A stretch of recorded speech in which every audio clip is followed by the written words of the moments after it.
evolutionary reason behind it. You know, I remember, I used to, when I was a kid, I was like, if I ever have a boyfriend, he has to be funny. And then at some point, I grew up and I was like, why? Like, what's the fucking point of that? That's not, like, evolutionarily, it's like, what the fuck is the point of a funny man, bro? Like, just to have, like, some clown jumping around making jokes, that's not, like, a dude is supposed to make you feel safe and whatever, and pride, whatever, not make jokes. And then, now I got it all figured out, pretty much. It makes sense why someone would like someone who's funny. So, I'm gonna start from the beginning. Where the fuck does humor come from? What the fuck is the point of humor in the first place? The point of humor, so I got this example from ChatGPT, I believe. It's like, when you laugh, that is a release of tension. It's kind of like when an animal shakes.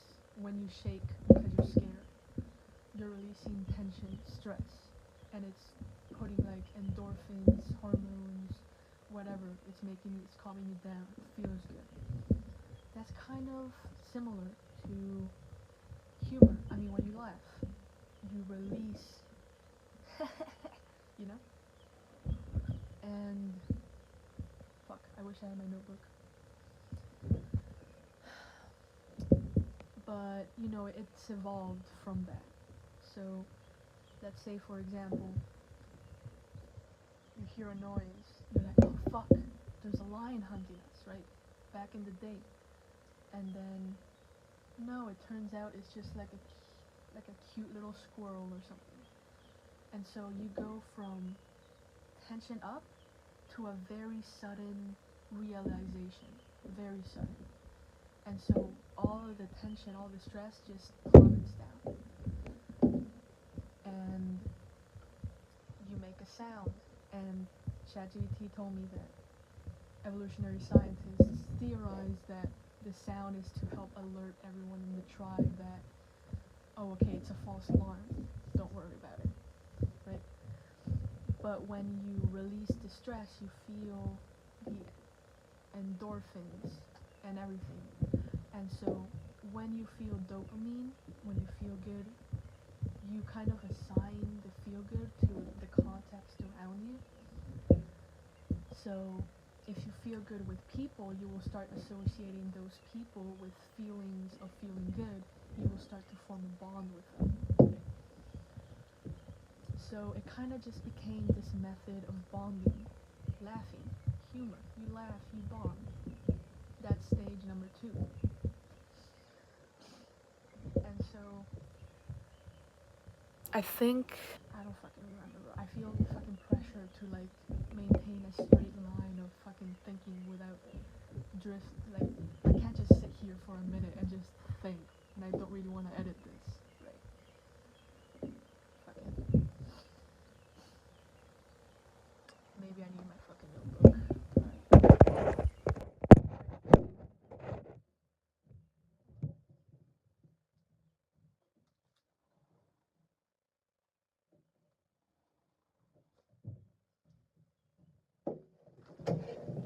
Here is my notebook.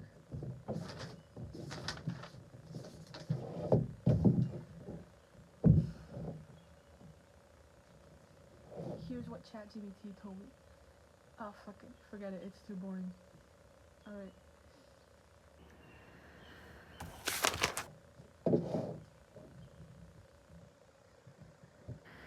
Actually, that's all I wrote. Anyway, I'm gonna move to the next stage.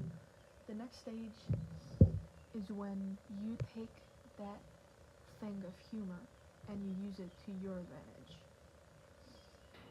I suppose you could use it, you make someone laugh, they feel dopamine, they assign that dopamine to you, make that connection, and now they like you.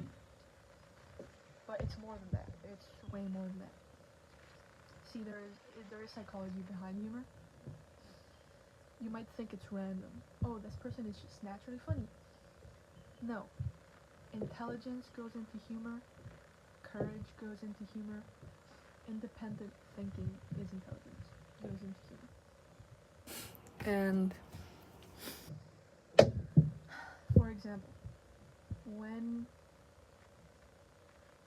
when you say something funny, you're saying something unexpected.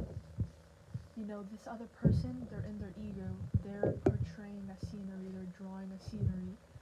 You drop in something completely different that throws them off. That's independent thinking. You weren't absorbed into their ego. Okay? When you are afraid, you are more likely to adopt someone's ego. Someone's ego is basically their point of view. You know, when someone gets angry at you, you're like, what the fuck did you do to my lawnmower? If you adopt their ego, you get scared. You're like, oh shit, I fucked up their lawnmower. Oh, they're right. If you don't buy their ego, you're like, oh, what's a big deal? Your lawnmower? You know? You keep seeing things from your point of view. You don't adopt their point of view. And so, when you say something funny, something unexpected, you're deviating from their ego. You are proving that you are not absorbed in fear, that you can still think clearly, you can still use your own ego.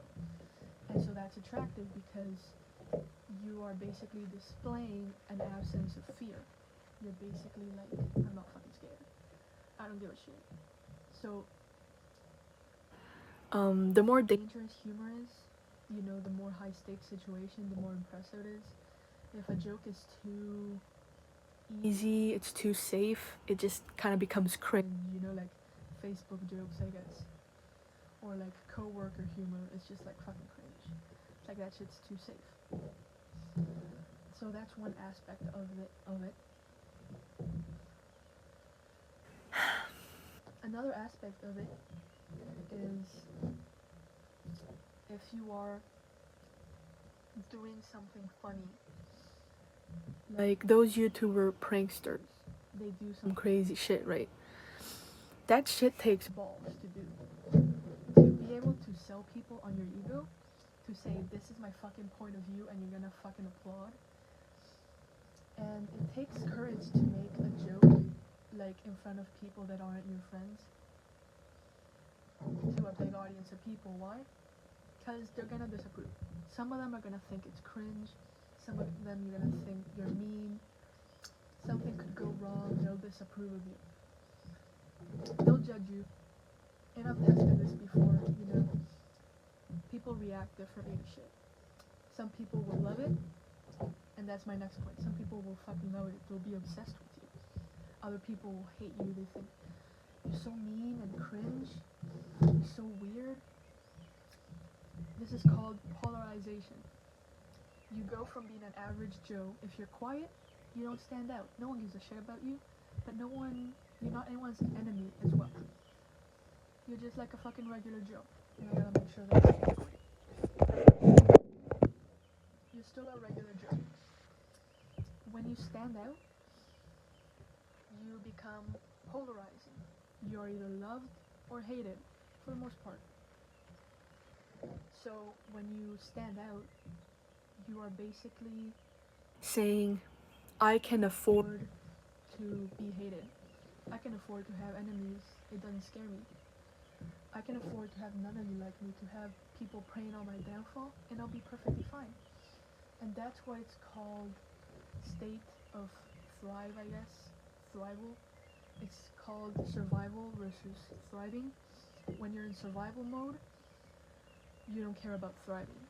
You know, it's kind of like when someone is about to kill you with a knife. In that moment, you're not thinking about eating grapes or eating cake or laughing with friends, because that's thriving. It's things you don't need for survival, but help survival. But if you're fucking bored out of your mind and nothing's going on in your life, then all of a sudden you're thinking about cake, you're thinking about whatever. You're thinking about thriving. So when you're in survival mode, it's because you're fucking scared, obviously. You're gonna be your ego is gonna be too weak to think, to deviate, to think on its own. And you're gonna be too scared to think of anything funny. It sounds stupid, but when you do something that's risky, it proves that you're not in survival mode. And it proves that you can handle it. That's attractive. Why? Because it says you've had practice. You've been in worse situations before, and you've survived them. So this is nothing to you. If you show courage in a room full of scared people, that's fucking attractive, because that's powerful. Like we've already talked about relationships. Relationships are I help you, you help me. I want something in you. When you want a friend, when you want a partner, is I want something from you. You could be useful to me. So I do this fucking thing. Basically it says, when you do something courageous, you're saying, I've survived way worse. I can think clearly, independently. None of you scare me. I don't need any of y'all. I feel fucking great. And healthy. That's another point. If you're unhealthy, if you're sick, if you're struggling, you're gonna be in too much pain to, again, you're gonna be in survival mode. You're gonna be in too much pain to be lighthearted and energetic. So, when you do something energetic, you're proving you're healthy, you're fine, you're thriving. That's attractive to people. And so then humor kind of just evolves into this thing where it's peacocking. You're showing off your feathers to everyone, attracting people in, and people fucking eat that shit up. And of course you're gonna have people who hate you. I've had people fucking hate me for no reason. I catfished a guy that I liked, and I thought we were chill. I mean, I fucking hardly ever talked to this guy, right? I just kind of looked at him from afar, and he told me all this shit. I was pretending to be someone else. He told me, I talked about myself, I wanted to know what he thought of me. And he said, she's cringe. These are all real things, by the way. She's cringe, she's a mean bitch, she's fugly, aka fucking ugly. What else did he say? I'm special needs.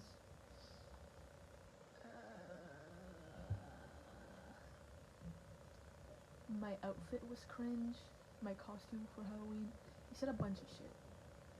And it's like, damn bitch, like I don't even know you like that. Like I never did anything to you for you to think all these things of me. And at first it hurt for like a couple of minutes, an hour maybe. Then after that I realized, nah, who gives a shit. And then after that I realized, that's fucking cool.